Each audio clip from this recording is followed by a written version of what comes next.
welcome to Something Witchy, a Sabrina the Teenage Witch rewatch podcast. I'm Laura Cotter. And I'm Sky Orchard. And I don't think we talked about Kesha last time we were together. We did not. We definitely need to talk about Pitbull because Pitbull just happened. Like, we've hung out quite a bit, and we have not told people. No, and before that, we went to a soccer game together. It's true. It's like Sky and I like each other. We're going to another concert. Well, that was not for a while. Still, like, of the summer concerts, you will be winning as far as who I've gone with. You're the only person I've gone with. You and my mother. I'm winning. Oh, wait, no, I guess I'm going to one with Lisa, so I will retract that. I'll still win. That's right. That's Backstreet Boys. I'm also going to still try and bully you into my comedy show because I think you'll like it. Pitbull was fun. It was very much a flashback to my college years. None of the Gen Zers knew how to dance to Pitbull or Lil Jon, and I physically can't dance like that anymore. I still can't believe they didn't dance the Soldier Boy correctly. Like, I should have hopped up out of my chair and done it because I can still do that dance. I was doing it, and I was like, nobody else is doing it this way. Am I wrong? And I'm like, no. The children are wrong. The children don't know the dances anymore. We have not taught the youth. We have failed them. None of them know, like, where the window is to the wall, where the window... I knew where... Yeah. Come on. Always right. The wall. Left. I was watching a Formula One race this past weekend, and there was somebody... Had they finished where they were, they would have been on the podium, and then they crashed into the wall. One of the announcers was like, from the podium to the wall. And then I just started singing. Amazing. Good job, announcer. Fantastic. I finished The Big Sleep. It is done. It got a little more racist. It stayed the same amount of sexist. It was more sexist than it was racist. There was just a dash of homophobia in there. Oh, just a dash. But it wasn't even like, it talked about gay people a little judgmentally, but not as judgmentally as you would expect for 1939. It was like almost woke. For 1939. Better than the Utah government right now. I just had a couple more. None of these are as good as the last one. So first of all, I got the murderer. I was right about the initial murder, but then there were like 4 more murders. As one does. I got the overarching murder that I didn't even know was a murder. I got that one completely wrong. A boy, let's say like late teens, early 20s kid who committed a murder. He gets caught. I just thought this was interesting. They like censor inside the book. So, and the way they write it is go dash yourself. Okay. So it's a little hyphen. And that's all this kid says. He never says anything else. He just keeps repeating this throughout all of his scenes. I was like, all right. Okay, I like this one. That sounds like it might grow up to be a dirty story. Ooh. The private detective is very anti-cop, which is fun for us in our times. They're yelling at him because he didn't report the first death earlier, and now they're blaming subsequent deaths on him for not reporting the first one because they're like, we could have prevented the other ones. Now this kid killed somebody, and it's your fault. The private detective replies back, tell that to your coppers next time they shoot down some scared petty larceny crook running away up an alley with a stolen spare. Cop violence. Still shooting. I like all the comments about women. Like, they're all a little bit terrible, but they're all really fun. She'd make a jazzy weekend, but she'd be wearing for a steady diet. Okay. I feel like that's true about me. Talking about a guy who is super, super passed out drunk. Such a nice escort, Mr. Cobb. So attentive. You should see him sober. I should see him sober. Somebody should see him sober. I mean, just for the record. So it could become a part of history, that brief flashing moment, soon buried in time, but never forgotten, when Larry Cobb was sober. I do like this insult. His chin would never hit a wall before he saw it. Oh, weak-chinned. No chin. Oh, and then he also tells a woman, you're no English muffin yourself. I'm going to start using that one. It's a good one. Okay, this is another private detective that's trying to give our main guy some information. He had tight, brilliant eyes that wanted to look hard and looked as hard as oysters on the half shell.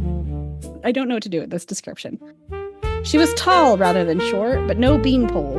She was slim, but not a dried crust.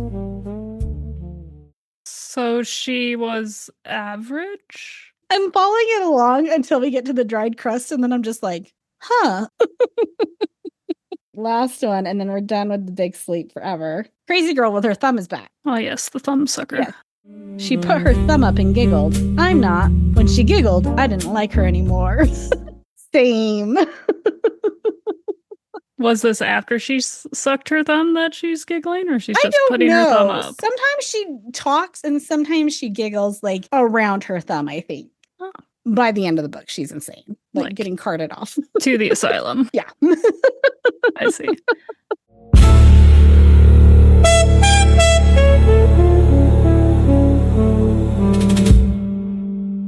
So this book had made a couple like top 100 lists. Do you agree with that ranking? I haven't read enough old detective novels. I can't imagine it would necessarily beat out an Agatha Christie. Like it was a twist. Obviously, I didn't see it coming, but I didn't feel like I was just kind of like when it was real, I was like, oh, like it didn't feel like, oh my gosh, that's so shocking. I was just like, oh, that's what we're doing. So I don't know. BBC News listed it as 100 most influential novels. The Guardian ranked it 62 of its 100 novels. The New York Times gushed about it. But I feel like there were other ones that were written earlier than that kind of set the tone for the genre. It is a very much stereotypical for the genre. So if it was one of the ones who's kind of establishing, like, this is how these books go and this is what they sound like, I could see that. For a detective novel in this day and age, where I've read some other ones where I was just like, whoa, what? How did that happen? I could see, though, in the late 30s, early 40s, that it would be a big hit. Also, there's an adaptation with Humphrey Bogart I think we need to watch. I didn't notice this fun trivia when I went over what The Big Sleep is about. The Big Lebowski was inspired by the character of Philip Marlowe. I've never watched The Big Lebowski. I need to watch it and see how accurate that is. You haven't seen The Big Lebowski? I haven't. I will watch the B movie and you watch The Big Lebowski. Let's do it back to back and we have a letter B movie day. Yes. And we'll have burritos and bananas. Okay. And beverages. Beverages. We love a beverage. Oh, boy. Okay, let's get into this episode. I do have a question, and I thought of it while I was watching. So proud of myself. If you had your own political party, what would your mascot be? And you can't choose cats. I would do a phoenix. All right. Whoa, fancy. Fancy. We're burning something down or creating something new. Exactly. All right. Burning down the patriarchy. Mine's going to be a hedgehog. Very, very different there. I was trying to think of like a fancy like explanation for why a hedgehog, and it's just because I want a hedgehog. All right. We are to Season 3, Episode 22, The Long and Winding Shortcut. TV guide description. When Sabrina tries to get help with the family secret, she gets banished to the other realm prairie without any modern conveniences. Our streaming description. Sabrina is stripped of modern conveniences after using shortcuts to solve her family secret. I feel like those are saying the exact same things, just in different orders. Yes. It originally aired April 30th, 1999, despite the fact that Hulu is trying to gaslight us into believing it was March 12th. What is Hulu's problem? We need to have an intervention at this point. I have no idea. Gary Halverson is back as our director. Renee Phillips and Carrie Honningbloom are returning as our writers. We have a few guest stars, and this is like weirdly, very lightly Utah related on a couple of these. First up is Monty Hall as himself. He was a radio and TV show host, a radio newsreader and sportscaster, and then starting in 1963, he was the host, co-creator, and co-producer of Let's Make a Deal, leading to the famous Monty Hall problem. Evan O'Meara is Hank from Ally McBeal, Charmed, Providence, and SLC Punk. And you know, Jason Segel was in that movie. I admittedly still need to watch SLC Punk. Same, but I definitely thought it was like local actors. I didn't think it was like real actors. Next, we have Dave Nemeth as the reporter from News Radio, Desperate Housewives, Sabrina Down Under. He was the original male host of Extra, and he also did the weather for local news channel Fox 13. Whoa. That's what I was like, what is this episode? I'm impressed for Fox 13 for scoring the original host of Extra. Good job. I like Fox 13. I don't like Fox News. I like our local channel, Fox. I feel like they do good reporting.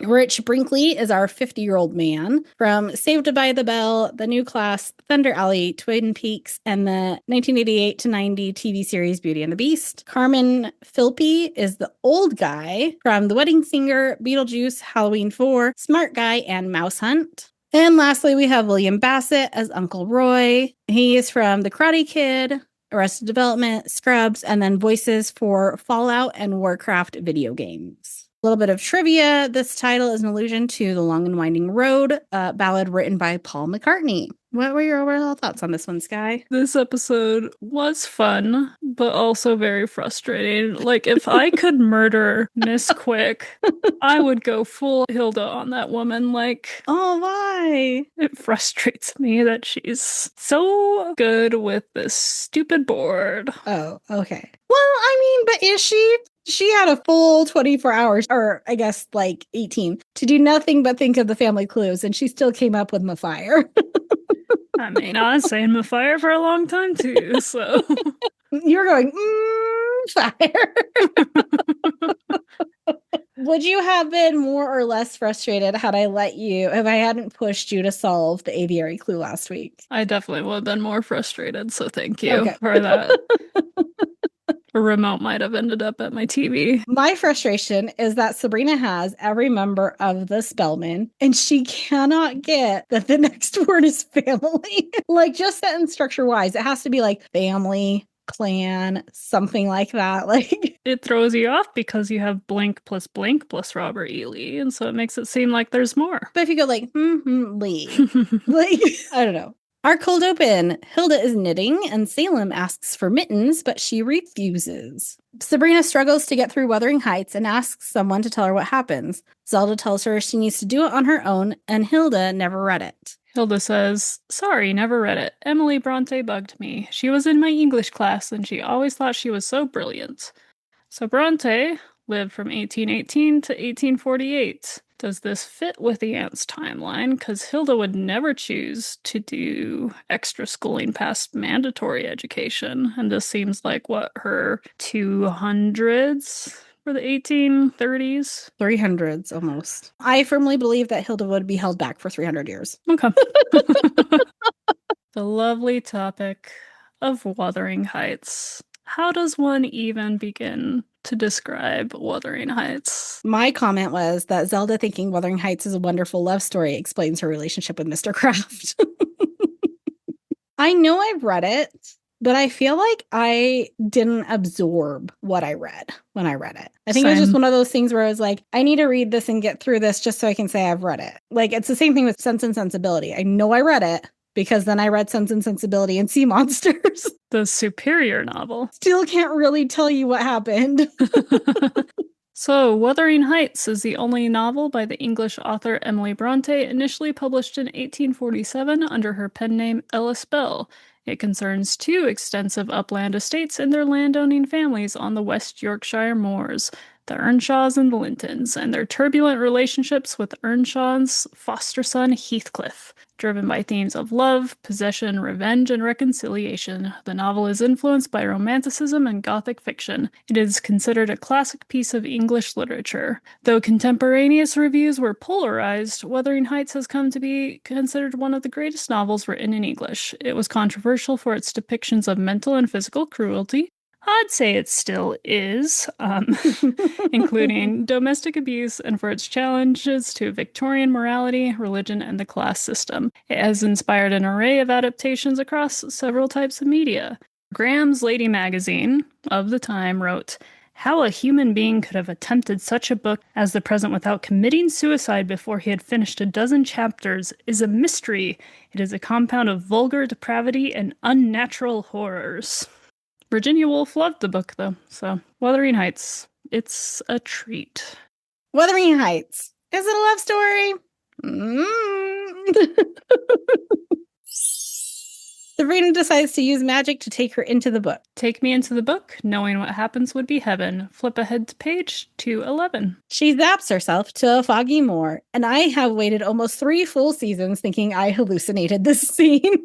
I was so glad it was real. I was like starting to convince myself I had just taken part of the where Sabrina's doing the frog trial with Harvey part. I thought I had just like crafted something in my brain about that. So I'm glad I didn't hallucinate it. Sabrina zaps back home, shivering. Zelda tried to warn her not to use shortcuts. Our outfit intro. I need to stop trying to guess and type what the outfit is as it's revealing, because I was like, Highway Patrol. It is a forest ranger. And she says, remember, only you can prevent laughter. But why would we want to prevent laughter? This is a comedy, right? Like, we've decided we cannot think too deeply. I don't think that's thinking deeply about it at all. That's a fairly surface level observation.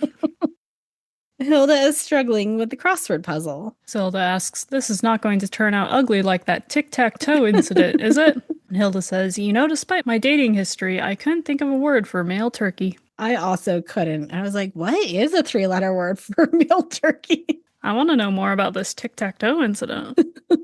Oh, it was definitely when she was playing against Salem. Or actual toes were lost, and they were using, actual thumbtacks. Sabrina comes downstairs asking for coffee. She stayed up all night finishing her book report with no shortcuts. Zelda is proud of her. At this point, I said, couldn't we argue that basically all magic is a shortcut? We could. What are we defining as a shortcut here, Zelda? Is it only for homework? Is it for family secrets? Where's the defining line? Because I'm going to guarantee whatever happens next week, Sabrina's going to use magic to get around doing something the hard way. Yep. Meanwhile, Hilda starts flossing her brain to clear her mind and get a quick burst of temporary knowledge. And that floss is very clearly going behind her head and nowhere near her ears.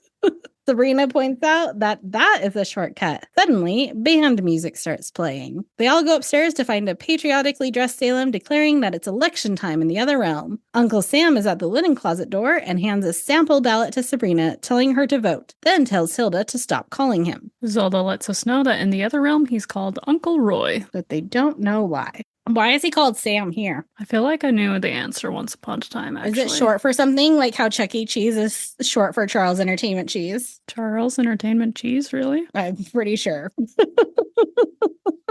I read it on Threads, so it must be true. Might have been named after Samuel Wilson. I'm going to go out on a limb and guess slave owner? American meat packer. That's a weird person. What? Revolutionary? Yeah, continental. Okay. I guess knowing how to chop things up helps when you're at war. Sabrina notes that there's a proposition that would allow you to tell your mortal boyfriend about your magic, but she's not old enough to vote. Zelda tells her the other realm voting age is actually 17. Sabrina gleefully chants that she gets to vote. Salem is disappointed that he cannot due to his felon status. He wanted to change the pronunciation of Friday to Phrygia. And this is your PSA to vote. I have my primary ballot sitting right next to my computer because I need to research the candidates and find out which ones are the least terrible and vote for them. A lot of people are doing primaries right now. It is important. I know we did this before, back when our podcast was still new. I'm going to say it again. It is extremely important, perhaps even more important, that you vote for your down ballot small races than just the big Senate, Congress, president. Vote for the treasurer of your city. Vote for the school board members. Because let me tell you, you'd be shocked at how much power those quote-unquote small roles have in either changing or obstructing the way government is supposed to work and making it more or less efficient and more or less equitable. Vote for the small ones, maybe even more so than the big ones. Because so few people vote in our city elections and county level, and that's where we need it. Because we need to stop the crazies before they work their way up the chain. Stop them early. Sabrina is excited for this proposition to pass so she can tell Harvey everything. And at this point, I wonder, does Marigold still get to vote even without her powers? Because this proposition could come in handy. I mean, she knows the family secret and how to use a toaster. Yeah, she might be a felon. She might. She probably covered up for something Amanda did, so she might have a felony. Hilda can also tell her boyfriend, Hank, that she's a witch. Zelda points out that they haven't even gone on a date yet. Sabrina reads more to find there's an orientation for first-time voters that afternoon, and she gets to join a political party. Do we do that for first-time voters? Do we do orientations for them? Or just here's your ballot, kid, figure it out? Here's your ballot, kid, figure it out. Don't forget to do it. Zelda advocates for her party, the Social Democratic Do-Gooder Party, and Hilda pushes for hers, the Party. And this officially answers the question, who was on what side during the Civil War? Valerie begs Sabrina to help her sew costumes for her church play. It's the Lord's work. I did like Sabrina that says, I can't do it tonight, but tomorrow I'll be there for you and the Lord or something. Yep. It was kind of weird. I'm we've really never discussed Christianity, even in the Christmas episode. Or Valerie being churchy. Sure. I mean, it checks out. It checks out. But it was very weird.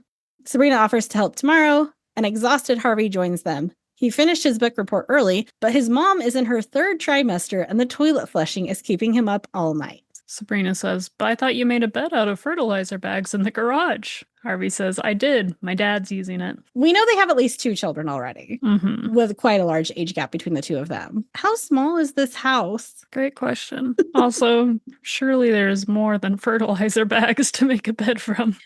I don't know. Harvey likes that he can tell Sabrina anything. I was like, was that really a secretive thing to share with her? Sabrina is at her orientation, and we have some fun posters in the background. One, it says Philip S. Honningbloom for Witches Council, which is our writers' last names. And then the party mascot is a drunk zebra. Uncle Sam/Roy says he hopes everyone has figured out their family secrets because if you haven't solved it, you can't vote. Sabrina is shocked. Uncle Sam/Roy asks everyone who has solved the secret to raise their hands, then everyone who hasn't. Sabrina is one of 2 people to raise her hand. She turns around to find an older gentleman also raising his hand. He almost has his solved. And as someone who is almost closer to 50 than 30, I'm very uncomfortable with that man just being called 50-year-old man. Apologies. I don't know. 55 maybe? I'm not choosing to believe 50. The older man of unknown age. Indeterminate age. Yes. Says, I've just about got it. I've started taking ginkgoba and offers Sabrina some. Ginkgoba is the brand name medicine that utilizes ginkgo. And ginkgo, according to the Mayo Clinic, is one of the oldest living types of trees. Most ginkgo products use extract from ginkgo's fan-shaped leaves. It has 2 main substances that are good for health. Flavonoids, which are antioxidants that help protect the body's cells from damage, and it has a type of terpenoid. Terpenoids help keep blood moving by widening blood vessels. It most often comes as a tablet, extract, capsule, or tea taken by mouth. Don't eat raw or roasted ginkgo seeds, which can poison you. Much of the research on it focuses on its effects on dementia, memory, and pain caused by peripheral artery disease, blocking blood flow to the arms and legs. So, the dementia's setting in, Laura of an undeterminate age. Maybe you need some ginkgo in your life. I also love a good flavonoid. Hilda asks Zelda to do her hair the way she used to when they were young girls. In their early hundreds. Zelda zaps a tall white wig onto Hilda. I haven't worn this since I was almost beheaded. We know where Hilda was at the French Revolution, which side she was on. We know when the party was established. That thing's been around for a long time. Sabrina comes in and asks why they didn't tell her she needed to solve her family's secret before she could vote. Zelda says that's new. You used to only need to know how to work a toaster. Sabrina says, what a surprise. A witch rule that works to my disadvantage. Zelda tells her she'll figure it out in time to vote. Sabrina admits she's only figured out one clue. The ants are shocked, which I was like, have they not been paying attention to this girl? Like, how long did it take for them to provide the board? Yeah, like we're real, and we're going to have an episode. I think it's the next one. Where the Witches Council gets after them and is like, you need to make sure she solves this family secret. Like, you're running out of time. And I'm like, they haven't checked it. Salem knows how little of this she has solved. Like, okay. Zelda offers to get her a tutor. Salem is tutoring Sabrina. He solved his family secret with only 2 clues. I told you we would get to a character who was like, I did it this quickly. Like, assuming he also had a board, do you think they all start off the same with every member of the whatever family? Ooh, good question. And then, like, from there, it's like ours is born with, but maybe theirs develops a rash. I don't know. Is that the level of family secret I should be expecting? Maybe. Like, maybe they all start off kind of the same way. I don't know. Maybe his family secret is every member of the Saberhagen family tries to take over the world. Every member is a felon at some point in their lives. He tells her to first remove the dirty clothes hanging on her puzzle board. It's not a Stairmaster, young lady. It's also not clothes. It's like a blanket and then like a wrap and then just like a piece of cloth. He tries walking her through each clue. She guesses the birds are chickens. Then the fire clue is fire. Salem mocks her. When pointing out she knows the Spellman clue, he says, look out, Harvard. When talking about fire, he says, right, fire. That makes so much sense. Let's use it in a sentence. Run, the house is on fire. Sabrina tells him he's fired. And I said, we need to make at least one sticker out of this. Either a run, the house is on my fire, or you can't ma fire me, I'm a quit. Cauldron watch. We get some pens, pencils, and we saw, I believe in Sabrina's pen pal, I thought it might be a skinny notebook. It is actually a card, so your guess that potentially it's the card from Martha could actually be correct, and we maybe had some continuity between our script and props. Do you think she's still writing to Martha, or do you think she has a new pen pal? She probably feels bad for Martha, so she's still writing. Do you still think Martha is fake laughing at her jokes through letters? 100%. Martha thinks Sabrina's susceptible enough to fall for it again. Sabrina is susceptible enough to fall for it again. It is not a stretch. Another political fire pops up in the toaster, and Hilda and Zelda begin arguing over magical pings versus dings. Zelda, but a ping has such a ring. Hilda, the ding has zing. Hilda is on her date with Hank. He tells her he collects jaguars, and she excuses herself. We hear her using mental floss, then she returns and starts spouting off trivia about jaguar cars. Hank stops her and clarifies that he collects the cat version of jaguars, and I said, Jaguar King? Ooh. Hank Exotic? Jaguar King. Love it. Oh, remember the good old days where the world was brought together by Tiger King? Tiger King and Animal Crossing. It was like 3 weeks of the pandemic where we were all unified. Hilda excuses herself again. Sabrina is at school, staring at her family's secret clues and considering going back to Salem. Miss Quick walks by and immediately solves the of clue. Oh, a brain teaser. Heart minus L. Heart means love, and love minus the L would be of. Huh. Sabrina excitedly chases after her to ask how she solved the clue so fast. Miss Quick admits she's addicted to game shows. I went to a 12-step meeting for help. It was fun. They gave you clues and you had to solve them to find out when and where the meetings were held. It wasn't the best way to kick the habit. Sabrina makes up a game called Guess the Family Secret and invites Miss Quick to her house to try it. And never mind that she's trying to push Miss Quick back into her active addiction. Miss Quick shouldn't be going to a student's house to play a game one-on-one. No. I know Mr. Kraft is over at their house all the time. That is gross enough as it is. At least there's other adults there when he's there. This is too far. This is a bridge too far. Miss Quick declines, but Sabrina tries again to convince her. Well, I really shouldn't. It's been a long, hard road staying clean. Miss Quick decides to forgo watching Little House reruns after school and will come play the game. Little House references the TV adaptation of Laura Ingalls Wilder's book series, The Little House on the Prairie. Most notably for this episode's usage, Michael Landon played Pa, and Miss Quick has a big crush on Michael Landon because he frequently shows up in her dreams. Michael Landon was hot.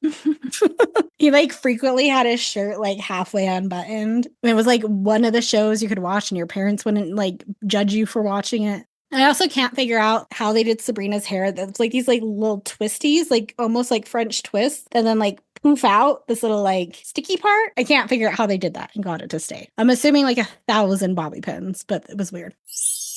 Valerie grabs Sabrina as she leaves the classroom and asks if she's ready to help Valerie with costumes. Sabrina admits she forgot and made other plans. Miss Quick comes out to say she's excited to go to Sabrina's house to play the game. Valerie is confused. Sabrina grabs Harvey and volunteers him to help Valerie. The scene flips to Harvey modeling a dress as Valerie makes alterations. Harvey says under his breath, I am not going to twirl. Oh, Harvey. Such a good sport. Zelda watches TV as a political ad about outlawing mental floss plays. Hilda is upset and guarantees it won't pass. Zelda is for the ban, however. It will if I have something to say about it. Mental floss encourages lazy habits, and even your mind is a terrible thing to waste.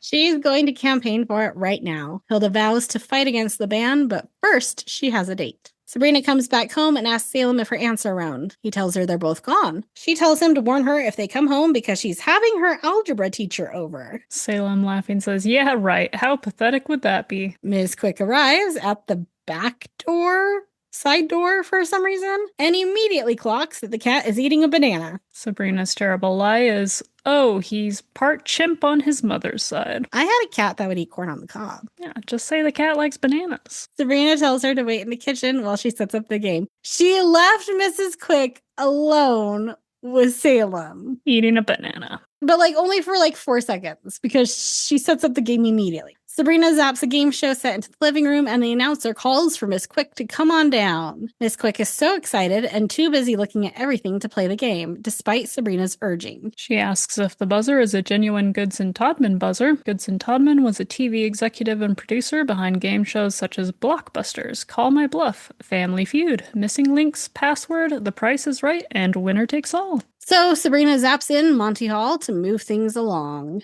Miss Quick loses her mind. This is where it was like, how do we find Mary Gross to get her on the podcast to talk about this episode? Because that one doesn't really have socials. And her face, her Monty Hall, like I died. It was great.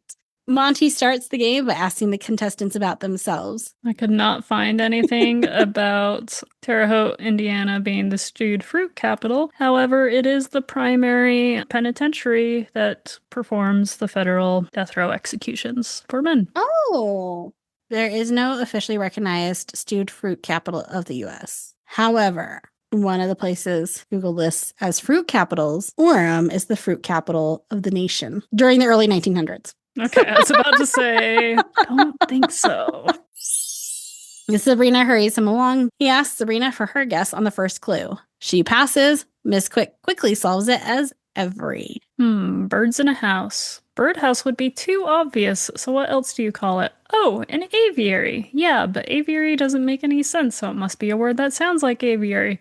Oh, every. Is that how you solved it, Sky? Stupid Mrs. Quick. Once I got to aviary. So when I was telling you that there was a picture I could put in that would be more obvious, there was actually like a picture of like birds behind glass with people looking at them that I think would have been more obvious as aviary. But Sabrina's clue is not really obviously aviary, so I didn't want to give you an unfair advantage. Hey, I don't have family members popping out of the woodwork to give me clues, so I think that would have been acceptable. You have me popping out of the woodwork to give you clues.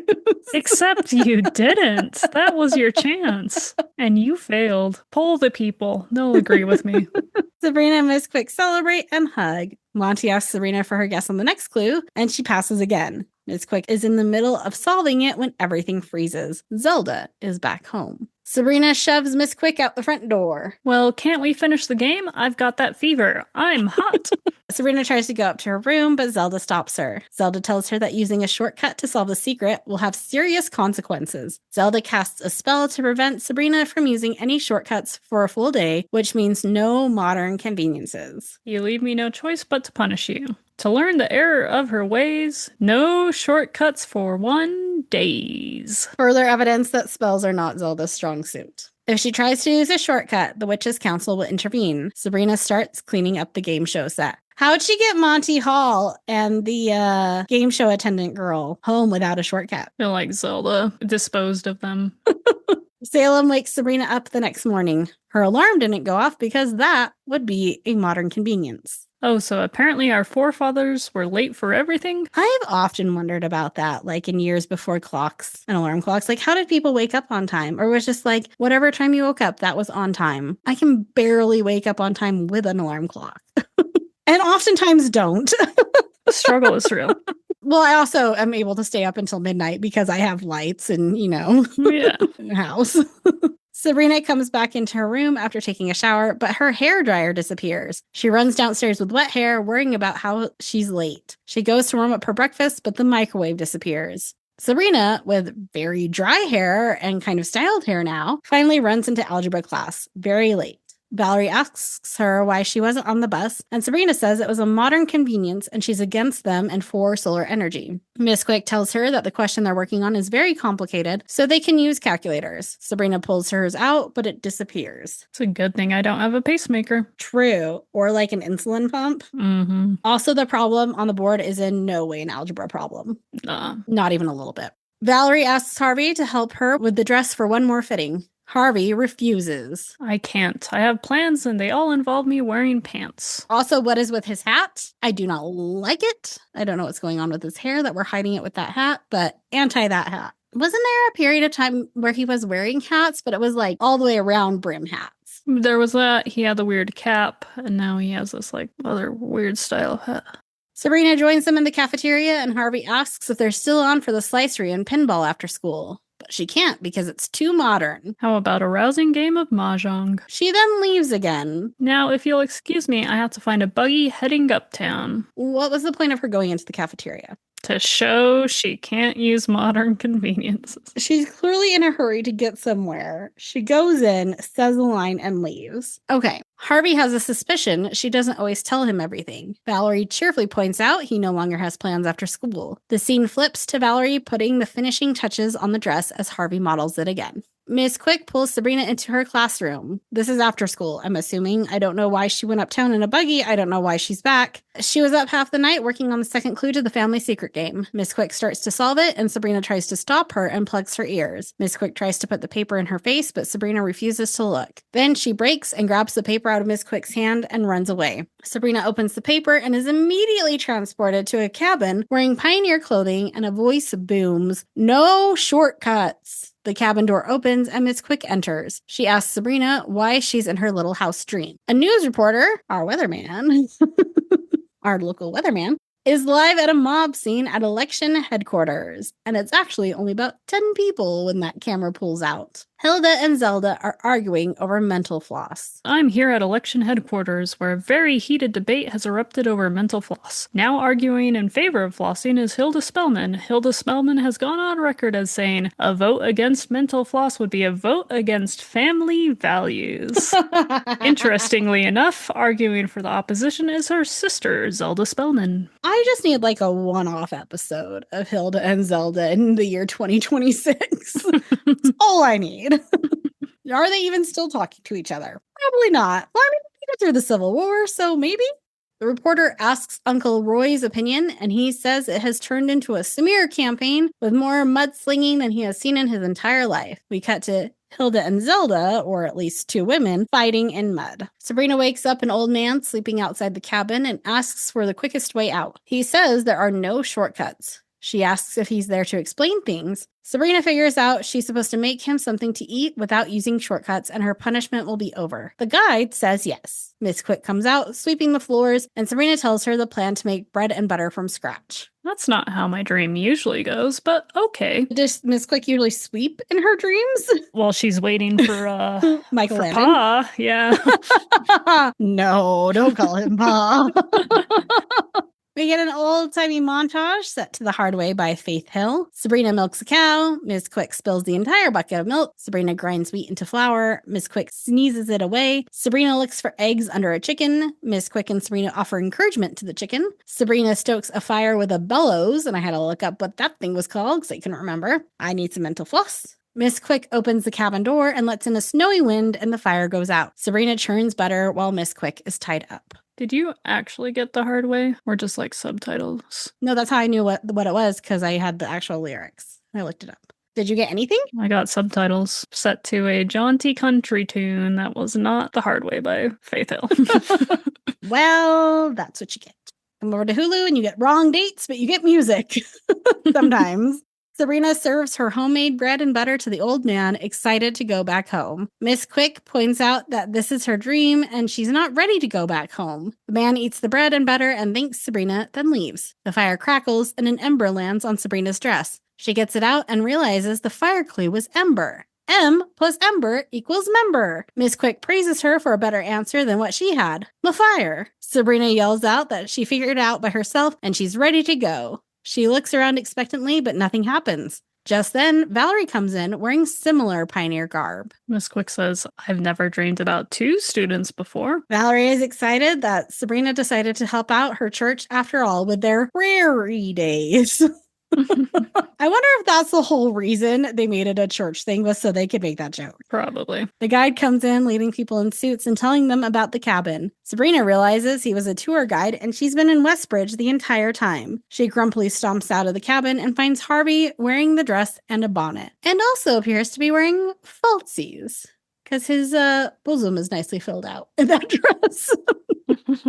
He went the extra mile. He's filling in for the pastor's wife. And I just held down my period and just did so many dots and then did yikes. He says of the pastor's wife, of all the days to have an allergic reaction to corn. That would be terrible. Miss Quick still believes she's in a dream. I've never dreamed about 3 students before. I'm beginning to think my life is empty. Kind of is Miss Quick. Sabrina takes her to the side and casts a spell, so Miss Quick finds herself dreaming, asleep at her desk at school. This teacher's blue and needs a lift. For all her troubles, here's a gift. Miss Quick goes back to sleep to recapture the dream. What a wonderful dream. Alone with Harrison Ford, dancing in the gardens of Versailles. Go back to sleep. Go back to sleep. Go back to sleep. Sabrina marches into the house, tired and filthy. Mud-covered ants feel the same way. Hilda says, oh sure, we indulged in a little mudslinging, but the tips were great. Zelda asks how her life on the prairie was and tells her she's lucky the council was so busy with the election that they didn't send her back to the real prairie. Sabrina points out that is a shortcut. Hilda gets up to floss before she votes, and Sabrina calls dibs on the shower first. I've touched parts of animals you wouldn't put in sausage. Hilda and Zelda stand in line to vote, and Hilda can't remember anything about the issues. Zelda says that her floss has worn off. Hilda steps out of line to floss again. She gets back into the line just as the polls close. That's why don't get out of line. If you're in line while the polls are open, they have to let you vote. You don't get out of line. But also, it's like they don't have vote by toaster, a toaster in ballot. I feel like that'd be fast and easy. I could see Salem somehow getting away with voting by toaster, though. Do not put your actual ballots in toasters, folks. Don't do it. In case you were thinking of doing that. Just to cover our bases. The next morning, Sabrina is reviewing the family secret board. So far, she has every member of the Spellmen, but there's no rush now. Zelda comes in and tells them the election results are on. And we hear that Charlie Tursick, who is another writer, lost his election. And Zelda is happy about it. She's like, good. The tell your immortal boyfriend proposition failed by 2 votes. Sabrina says, thank you very much. Now Harvey's going to continue thinking he's losing his mind forever. Hilda and Sabrina look at each other in shock as Zelda gloats. Zelda admits that there are some propositions that pass that she's unhappy about. Salem joins them, telling them the good news. Thank God it's Phrygia. Phrygia. Gotta get down on Phrygia.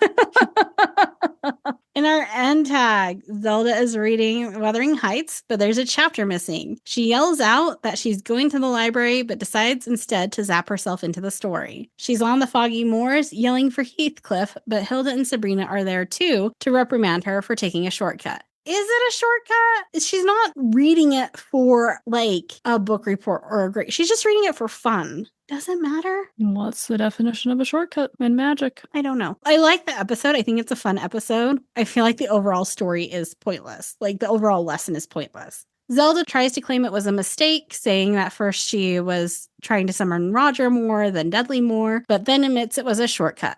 Salem shivers, saying that they had told him they were going for ice cream. All right, Sky, what's your new title for this one? Or did you have last minute thoughts? Sorry, I forgot that part. Phrygia. Fire. My fire. When we end this podcast, we should just end it with, you can't fire me, I'm a quit. Yes. And that'll be the last thing we say. Mic drop.